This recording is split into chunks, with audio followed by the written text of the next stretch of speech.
नमस्कार। प्रस्तुत है मेरी लिखी दी एक कविता जिहदा शीर्षक है शाही ब्याह। ओहदे किश छंद। गुजरी सदी दा किश पता नहीं, एकड़ी सदी धमाल होआ। साधु संत ते नच्चे सन्यासी, नैन तूबे होआ कमाल होआ। नेते भी असें दिखे सब्भें, किश अंदरों आए किश जाने हे। अभिनेते भी दिखे सब्भें, किश पन्छाणु किश अनजाने हे। कुसै बैली डांस कुसै कोई चांस, कुसै योग उत्थें अनमोल कीता। अनसद्दे जेड़े जियो आले, उ'नें 349 तमोल दित्ता।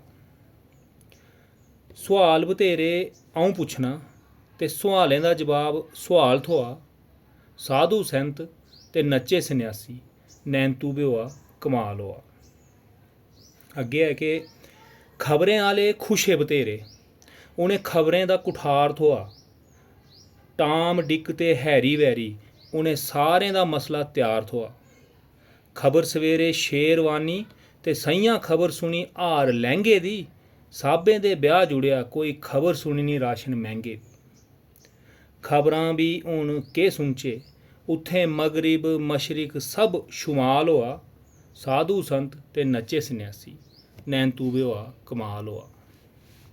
अग्गे है कि अपने प्रवचने जेड़े ऐहे गलांदे, ब्याह ते इक संस्कार जी। प्री वैडिंग च लब्भे खचांदे, तस्वीरां ओह् सरकार जी। अ'ऊं लखारी एह् पुच्छना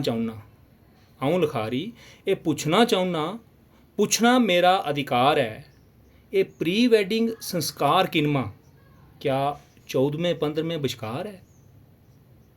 सल्लू ऐश्वर्या जया ते बच्चन नच्चन जदूं उ'नेंगी माल थ्होआ। साधु संत ते नच्चे सन्यासी, नैन तूबे होआ कमाल होआ। धन्यवाद।